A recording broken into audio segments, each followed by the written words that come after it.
지금까지 사역자로 살아오면서 하나님의 뜻과 하나님의 계획에 대해서 참 많이 고민하고 또 근심하고 염려하고 찾기를 갈망하면서 지금까지 달려왔습니다.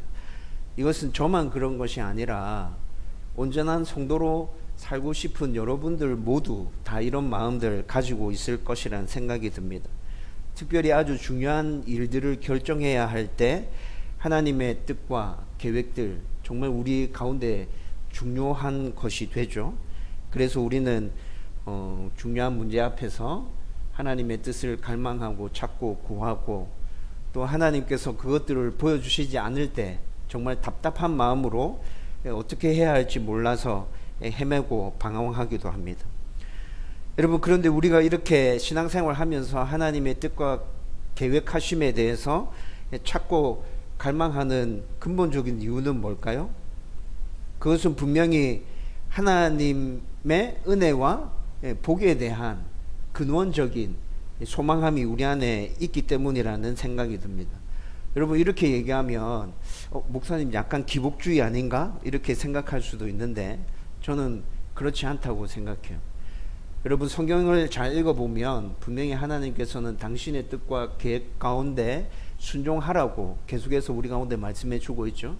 그리고 그렇게 순종할 때 하나님께서 우리 가운데 주시고자 하는 복들에 대한 약속도 엄청나게 많이 나타나고 있습니다.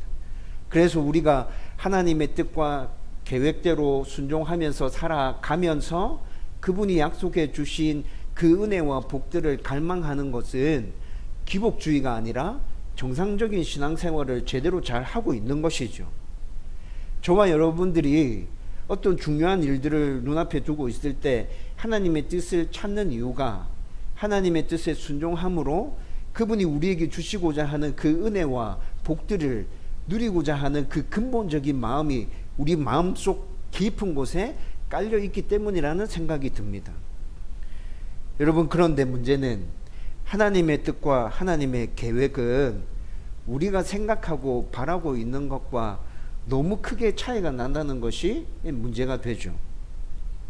우리가 어떤 일을 결정하기 전에 하나님의 뜻과 그분의 계획을 알기 위해서 기도할 때 제가 느끼는 느낌은 꼭 점치듯이 기도하고 있구나. 무당들이 구슬하는 것처럼 어떤 부분에 대해서 하나님이 정확한 점괘를, 정확한 뭔가의 답을 우리 가운데 주시기를 갈망하면서 그렇게 기도하고 있는 건 아닌가? 라는 생각을 할 때가 참 많습니다. 여러분, 제가 좀 너무 지나치게 얘기하고 있다는 생각이 드십니까? 여러분, 이것을 기독교적으로 좀 바꿔서 얘기해 드릴까요? 꿈과 환상이나 환청들, 이런 것들을 통해서 하나님께서 나에게만 주시는 뭔가 특별한 응답이 오면 좋겠어 라는 생각을 가지고 있잖아요. 여러분, 이런 생각들을 가지고 기도할 때 정말 많습니다. 그런데 우리에게는 이미 정확하고 분명한 하나님의 뜻과 계획들이 주어져 있다는 것에 대해서는 전혀 생각하고 있지 않죠.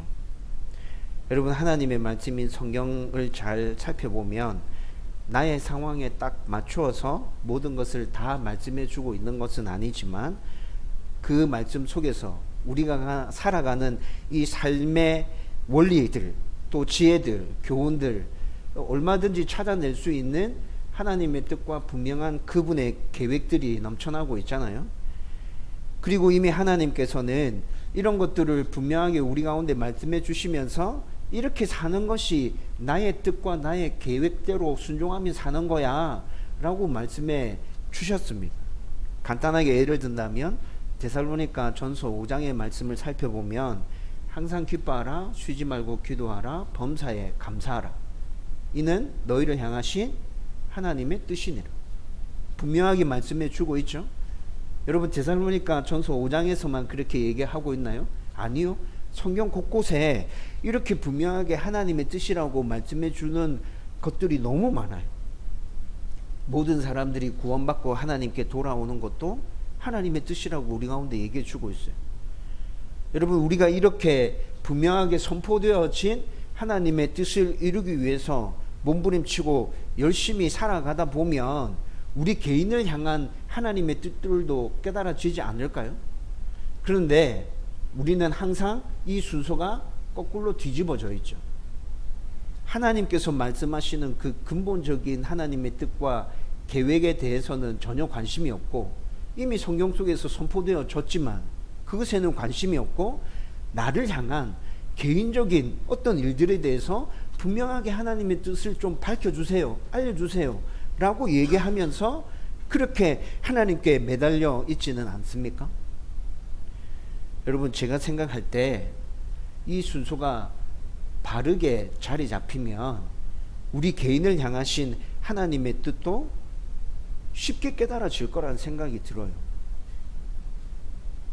여러분, 그리고 이것뿐만이 아니라 근본적이고 분명한 하나님의 뜻에는 그분과의 동행이라는 개념도 아주 중요하게 담겨져 있구나라는 생각을 또 하게 됩니다. 여러분, 하나님께서 우리에게 분명한 당신의 뜻이 무엇인지 선포해 주셨는데 데살로니가 전서 5장의 예를 들어드렸잖아요.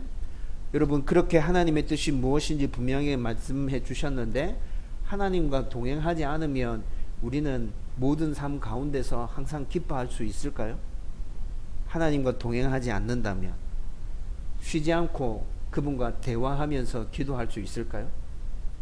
하나님과 동행하지 않는다면 나의 삶 가운데서 일어나는 모든 일들을 통해서 범사에 감사할 수 있을까요? 저는 하나님과의 동행이 이루어지지 않는다면 하나님의 뜻을 제대로 순종하며 실천해내는 삶 또한 불가능한 삶이라는 생각이 들었어요. 이렇게 늘 하나님과 동행하면 하나님이 말씀하신 근본적인 당신의 뜻에 대해서도 분명하게 깨닫게 될 것이고 그 뜻을 온전하게 순종할 수 있게 될 것이고 그리고 우리가 원하는 내 개인적인 삶 속에서 하나님의 뜻이 무엇인지 분명하게 깨달을 수 있게 될 거란 말입니다. 오늘 나누려고 하는 말씀은 늘 하나님과 동행했던 위대한 성경의 인물 에녹에 대해서 함께 말씀을 나누려고 합니다. 여러분, 그리고 오늘 이 말씀은 2017년 7월 첫째 주에 기도는 하나님과 대화입니다 라는 시리즈 설교를 주기도문 강의 시리즈 설교를 했을 때 이미 했던 설교예요. 여러분, 제가 이 설교를 다시 여러분들에게 또 하는 이유는 여러분, 기도함으로 하나님과 동행할 수 있기 때문에 다시 이 부분의 말씀을 함께 나누면서 저와 여러분들이 정말 하나님과 동행하며 그분의 뜻을 온전히 깨닫고 그리고 그 뜻을 순종해 내면서 하나님의 은혜 가운데서 살면 좋겠다는 생각으로 이 말씀을 다시 나누려고 합니다. 그리고 몇 주 전부터 여러분들에게 계속 광고했듯이 이번 주부터 야보크 기도회가 약간 새로운 방식으로 시작될 겁니다. 여러분, 저는 여러분들이 야보크 기도에 나와서 정말 뜨겁게 기도하고 하나님의 은혜 가운데 살 수 있기를 바라고 있습니다. 여러분, 그런 목적과 그런 생각들을 가지고 이 말씀을 여러분들과 함께 나누려고 하니 여러분도 하나님께 주시는 은혜 가운데 결단하고 다짐할 수 있기를 주님의 이름으로 축원드립니다. 먼저 우리가 생각해 볼 것은 에녹이 무두셀라를 낳은 후에 300년 동안 하나님과 동행한 이유에 대해서 먼저 생각해 봐야 될 것 같습니다. 22절 말씀 보면 에녹은 300년 동안 하나님과 동행했다 이렇게 말씀하고 있죠. 여러분, 이 말씀을 정확하게 살펴보면 오늘 우리가 읽었던 짧은 본문에서 이 말씀을 정확하게 살펴보면 그가 무두셀라를 낳고 난 후에 300년 동안 하나님과 동행했다고 말씀해 주고 있습니다. 에녹은 무두셀라를 65세 때 낳았습니다. 65세 때 낳고 난 이후에 300년 동안 하나님과 동행하다가 365세에 하나님께서 그를 데려가셨습니다. 죽음을 경험하지 않고 그냥 살아있는 채로 하나님께서 하늘로 데려가셨다는 말이죠. 여러분, 이 말씀을 쭉 읽으면서 어떤 사람들은 이렇게 생각하는 사람들이 있어요. 에녹이 무두셀라를 낳기 전에 65년 동안은 하나님을 잘 믿지 않았구나. 그냥 마음대로 막 살다가 무두셀라 낳고 난 다음에 그때부터 하나님 잘 믿기 시작해서 300년 동안 하나님과 동행하며 살았구나, 이렇게 생각하는 분들도 종종 있더라고요. 여러분, 그런데 이 말씀을 그렇게 생각하시면 안 돼요. 여러분, 오늘 우리가 창세기 5장에 있는 일부분의 말씀을 읽었죠. 그런데 창세기 5장 전체를 살펴보면 사람들의 이름이 굉장히 많이 등장하고 있습니다. 창세기 5장에 등장하는 이 사람들의 이름들은 아벨이 죽고 난 이후에 아담이 셋째 아들로 낳았던 셋의 후손들 명단입니다. 여러분, 가인이 아벨을 죽였죠. 그리고 가인은 그 죄로 인해서 하나님으로부터 추방당하잖아요. 그리고 하나님은 아담에게 셋이라는 아들을 새롭게 주십니다. 그리고 그 셋의 후손들을 통해서 하나님께서 이루시고자 원하시는 그 구원 역사를 계속해서 이루어 가시거든요. 그리고 창세기 5장에 나타나는 그 이름들이 셋의 후손들에 대한 이름들인데 똑같은 패턴으로 이들이 소개되어지고 있습니다. 누구누구가 몇 세에 누구누구를 낳았다. 그리고 누구누구를 낳은 후에 몇 년을 지내면서 자녀를 낳았고 몇 세를 살다가 죽었다. 여러분, 창세기 5장의 말씀을 읽어보면 등장하는 인물들에 대해서 모두 다 같은 패턴으로 이렇게 설명하고 지나갑니다. 그 외에 신앙이나 가족이나 다른 이야기가 전혀 등장하지 않습니다. 유일하게 에녹과 그리고 5장 29절에 가보면 노아에 대해서만 약간의 부연 설명이 붙어져 있습니다. 여러분, 그런데 에녹이 무두셀라를 낳고 난 후에 하나님과 동행했다는 것을, 그전에는 자기 마음대로 살다가 무두셀라 낳고 난 다음에 하나님을 잘 믿었구나, 이렇게 이해하게 되면 창세기 5장에 등장하는 셋의 후손들을 다 그런 관점에서 봐야 된다는 거죠. 성경학자들은 창세기 5장에 언급되어지고 있는 인물들은 모두 다 셋의 후손들이고 신앙의 정도는 어떤지 알 수 없지만 신실하게 신앙생활을 했던 자들이다. 하나님을 믿었고 하나님의 언약을 지키기 위해서 열심히 노력하면서 살았던 사람들이다 라고 다 그렇게 추측합니다. 그런데 에녹이 무두셀라를 낳고 난 이후에 300년 동안 하나님과 동행했다고 특별하게 언급하고 있는 것을 볼 때에 에녹이 무두셀라를 낳았을 때 뭔가 특별한 일이 있었다는 것이죠.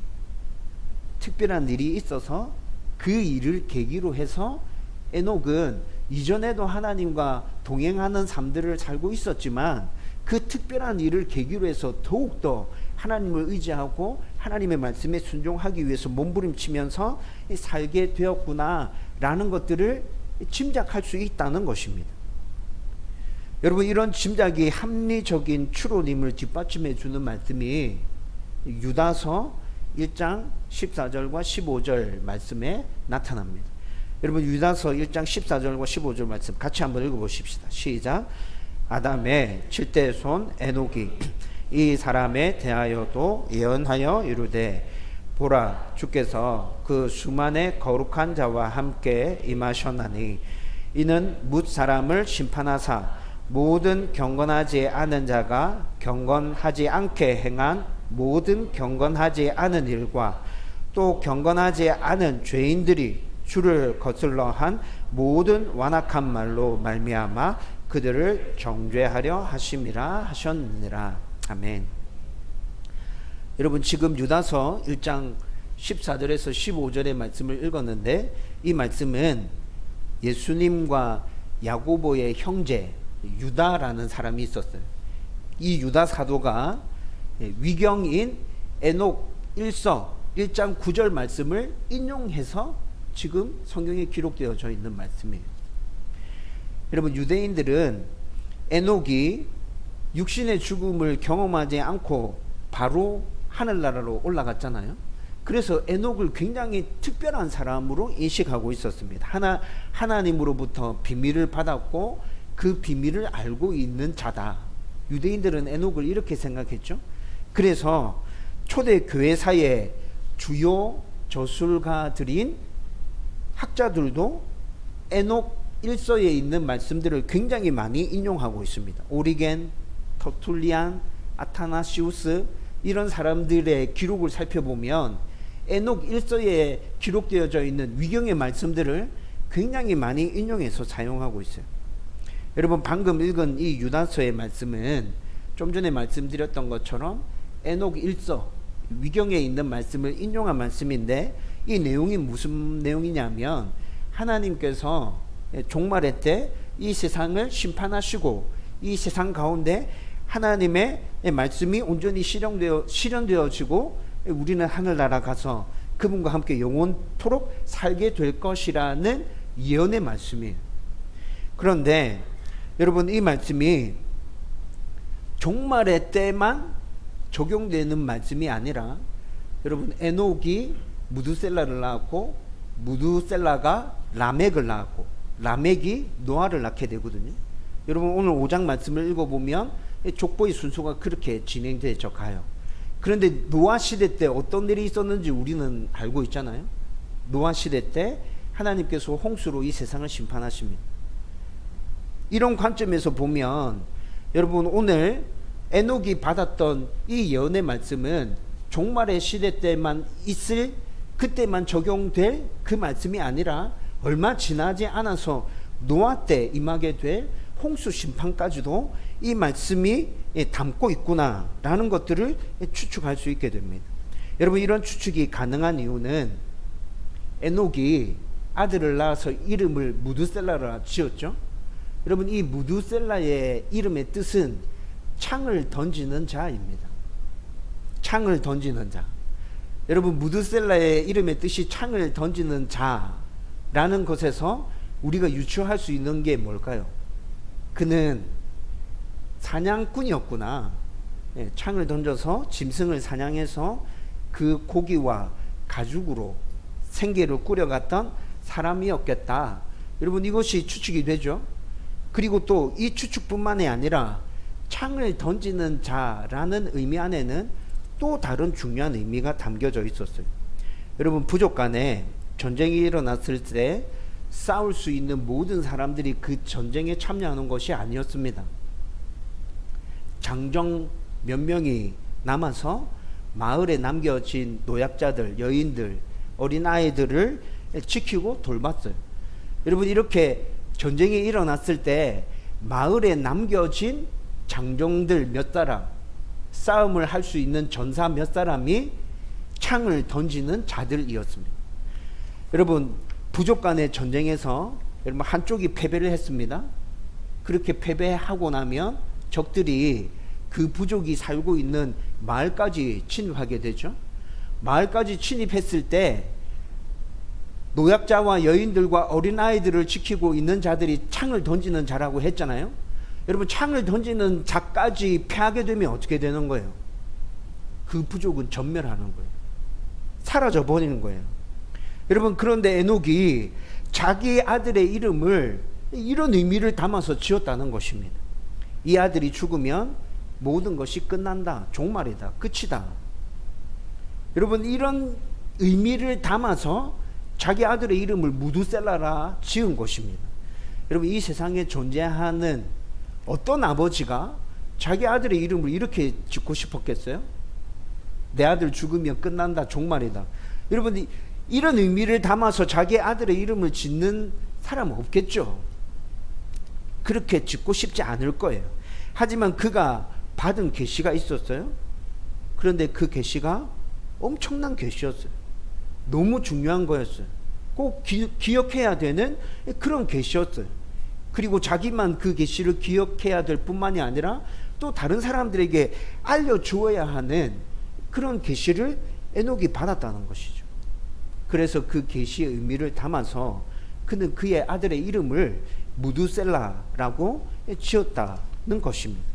여러분 많은 학자들이 무두셀라의 이름에 이런 의미가 담겨져 있고 에녹이 이런 것 때문에 그의 아들을 이렇게 지었을 것이다 라고 추측해서 말합니다.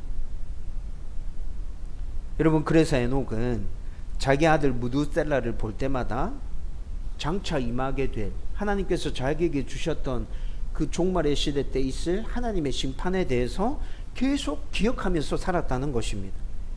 날마다 점점 다가오는 하나님의 심판을 인식하면서 하루하루 주와 동행하며 살기 위해서, 죄를 멀리하며 살기 위해서 정말 애쓰고 힘썼을 거예요. 처음에는 이 계시를 받고 난 다음에 두려움으로 어떻게 살아야 될지 몰라서 막 헤매고 방황하다가 점점 하루하루 시간이 지나면서 죄를 멀리하면서 하나님의 뜻을 이루기 위해서 몸부림치면서 하나님을 경외하는 삶들을 살지 않았을까?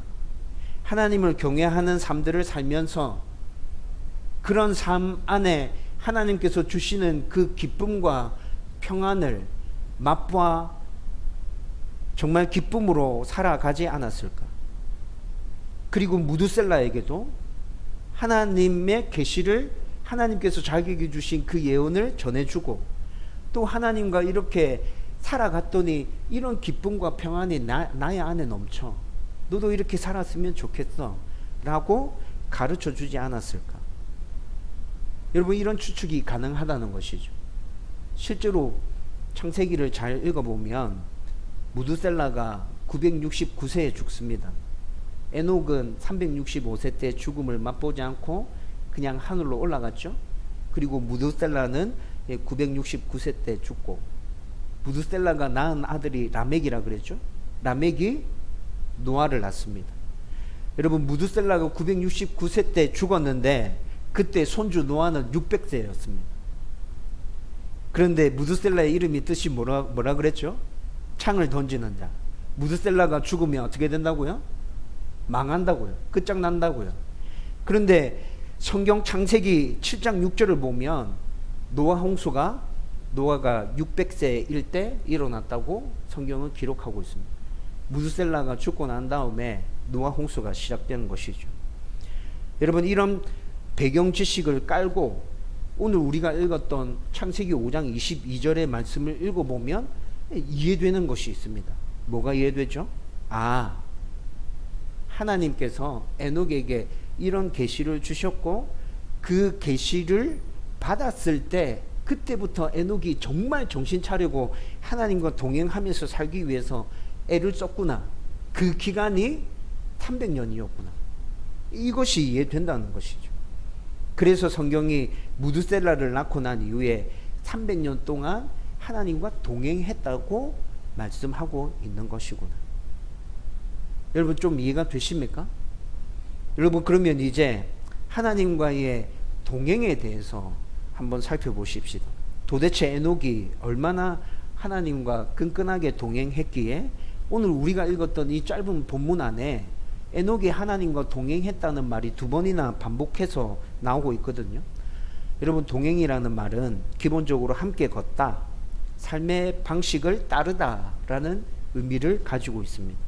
그리고 오늘 본문을 원문으로 읽어보면 원문에는 동행이라는 단어의 전치사가 하나 같이 붙어져 있습니다.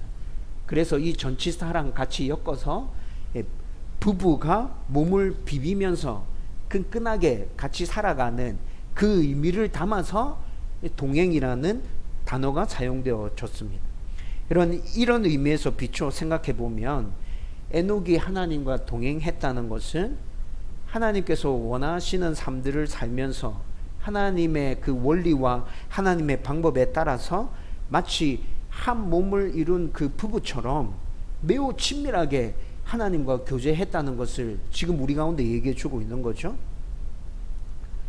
그는 모든 삶에서 하나님의 말씀에 귀를 기울이고 순종하면서 하나님이 빨리 가자라고 얘기하시면 그 말에 맞춰서 아마 빨리 걸어갔을 거예요. 하나님께서 야, 좀 천천히 가야 돼 라고 말씀하시면 또 천천히 걷는 그런 삶들을 계속 300년 동안 유지했다는 거죠. 하나님께 심판에 대한 계시를 받은 후에 다른 사람들과는 비교할 수 없을 정도로 하나님을 신뢰하고 두려워하고 사랑했을 것입니다. 에녹 가운데 이런 마음이 넘쳐났겠죠. 여러분, 우리가 에녹의 마음 가운데 넘쳐났던 이런 마음들을 하나님을 경외한다라고 표현합니다. 하나님을 두려워하면서 동시에 그분을 사랑하고 그분을 존경하고 그분의 말이라면 뭐든지 다 순종해내고 싶고, 여러분 분명히 에녹은 하나님을 경외함으로 그렇게 하나님과 동행했던 것 같습니다.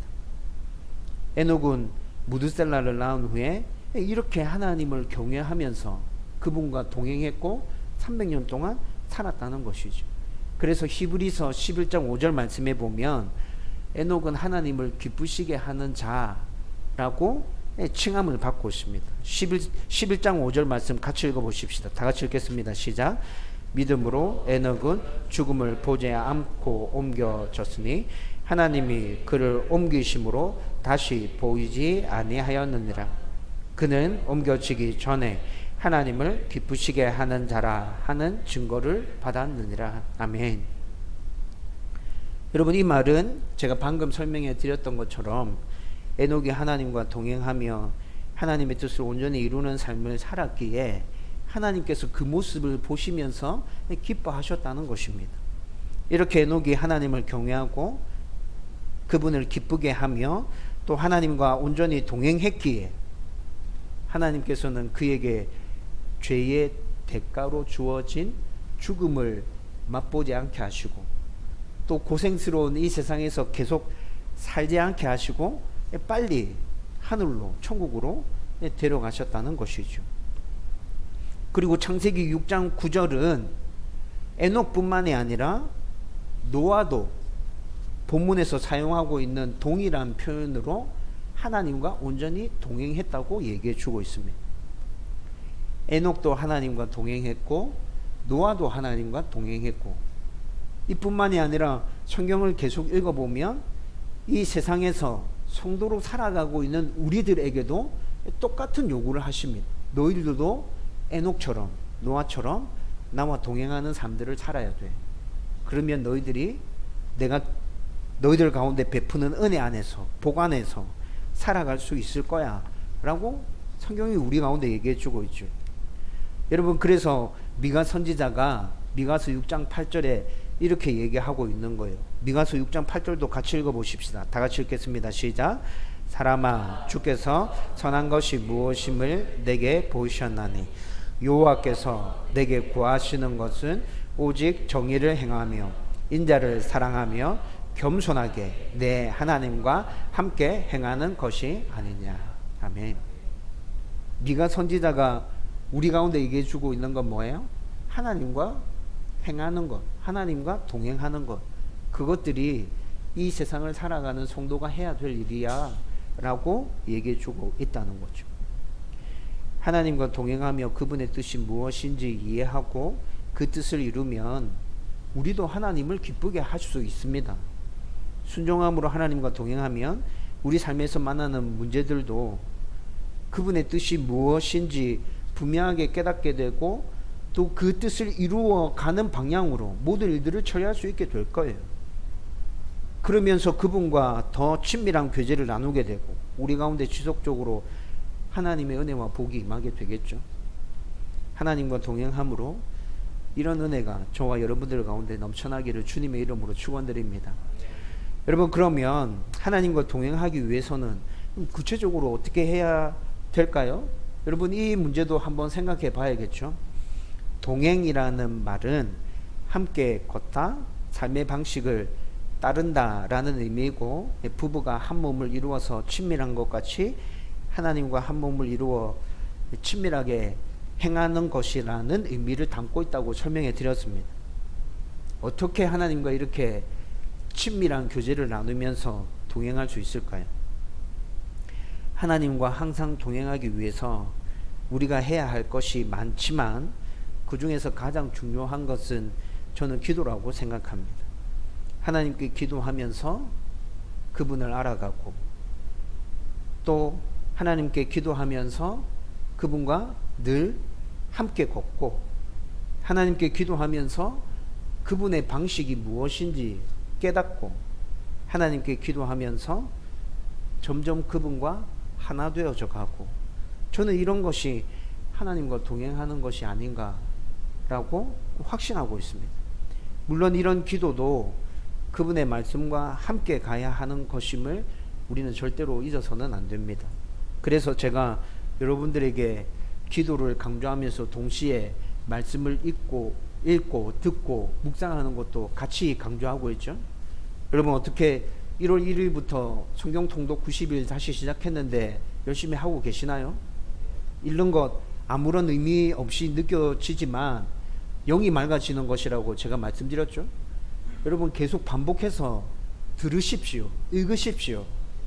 그리고 그것만 집중하지 말고 제가 여러분들에게 부탁드렸던 것처럼 큐티 교재 하나를 정기 구독하세요. 그리고 큐티를 어떻게 해야 될지 모르는 분이라면 어떻게 하라 말씀드렸죠? 옆에 나와 있는 설명 읽으면 된다 그랬죠? 예. 하루하루 그날 큐티 교재에 나와 있는 그 짧은 말씀들을 읽고 내가 어떻게 해야 되는지 잘 모르겠다면 옆에 나와 있는 설명이라도 읽으면서 말씀을 깊이 묵상하는 훈련, 생각하는 훈련을 계속 해가십시오. 말씀이 없으면 우리 가운데 삶의 기준이 없는 것과 똑같은 것입니다. 저는 여러분들 안에 분명한 하나님께서 주신 그 삶의 기준이 굳게 세워져 있기를 주님의 이름으로 축원드립니다. 여러분 이렇게 말씀을 붙들고 났다면 그 다음에 해야 될 일은 기도입니다. 기도를 붙들고 있어야 하나님과 동행하는 삶을 살 수 있다는 것이죠. 아마도 에녹은 하나님과 동행하기 위해서 늘 기도하면서 하나님과 대화했을 것입니다. 여러분 제가 여러분들에게 기도의 정의를 굉장히 쉽게 알려드렸죠. 기도는 하나님과의 대화입니다. 여러분 대화하지 않고 어떻게 친해질 수 있죠? 대화하지 않고 어떻게 상대를 알 수 있죠? 여러분 안에 정말 하나님과 친해지고 싶은 마음이 있다면, 하나님을 알고자 하는 마음이 있다면 그만큼 하나님과 대화해야 합니다. 여러분 오늘 우리가 읽은 본문 말씀에서는 에녹이 하나님과 동행하기 위해서 기도했다는 내용을 찾아볼 수 없습니다. 그렇지만 그가 이렇게 하나님과 동행하기 위해서 정말 많이 기도했겠구나, 늘 쉬지 않고 무시로 하나님과 대화했겠구나 라는 거 충분히 짐작할 수 있지 않습니까? 이렇게 기도해야만, 늘 하나님과 대화하고 있어야만 우리가 어떻게 해야 할지 모를 때 그 대화, 기도를 통해서 하나님께 물을 수 있잖아요. 하나님 어떻게 하면 됩니까? 저에게 좀 알려주시면 좋겠습니다. 하나님께서 들려주시는 그 응답대로 또 순종하면서 나갈 수 있겠죠. 제가 생각할 때 에녹은 기도하면서 분명하게 하나님의 뜻을 깨달아 알았을 것입니다. 아, 근본적으로 하나님께서 말씀하시는 뜻이 이것이구나. 그리고 내 앞에 놓여져 있는 내가 당면한 문제 가운데서 하나님의 뜻대로 순종하면서 가고 싶은데 그 하나님의 뜻이 이런 것이구나. 그는 분명히 깨달아 알았을 거예요. 기도하면서 하나님의 뜻에 순종할 능력 또한 덧입게 되었을 거예요. 내가 하나님의 뜻은 분명하게 뭔지 알았는데 와 이거 진짜 어렵겠다. 나는 이렇게 감당할 능력이 내 안에 없는 것 같은데. 여러분 그렇지만 하나님께 기도하는 그 가운데 하나님께서 그렇게 살아갈 수 있도록 또 은혜를 베풀어 주셨을 것이라고.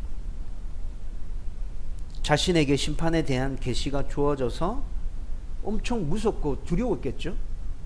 여러분 진짜 여러분 가운데 하나님께서 에녹에게 주셨던 그런 계시가 주어졌다고 생각해 보십시오.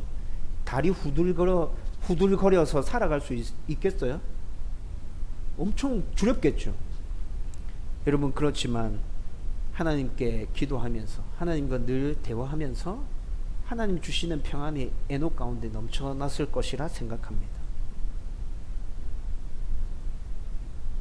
기도하는 가운데 힘들고 어려운 일들을 만났을 때 인내하고 견딜 수 있도록 하나님께서 은혜 베푸시는 것도 경험하면서 살았을 것입니다. 또 기도하는 가운데 하나님께서 주시는 지혜로 이 문제를 내가 어떻게 헤쳐가야겠구나 라는 것을 에녹은 깨달으면서 그렇게 한 걸음 한 걸음 앞을 내디디면서 나아갔을 거예요. 여러분, 에녹이 기도하면서 늘 하나님과 이렇게 동행했기에 하나님을 기쁘시게 하는 자가 될 수 있었던 것이죠. 또 그분을 기쁘게 하는 게 얼마나 자기에게 큰 즐거움이고 기쁨이고 유익한 것인지 복된 것인지 정말 많이 알아갔을 거예요. 그래서 에녹은 더 기도할 수밖에 없었고 더 하나님과 친밀하게 동행하는 그 일에 자기의 온 생명을 걸 수밖에 없었다는 것이죠. 여러분, 정말 에녹과 같이 하나님과 동행하기를 원하십니까? 여러분들이 어떤 일을 결정해야 되는 그 순간에 진짜 하나님의 뜻대로 제대로 결정하고 싶고, 그래서 사람들이 너 왜 그러니?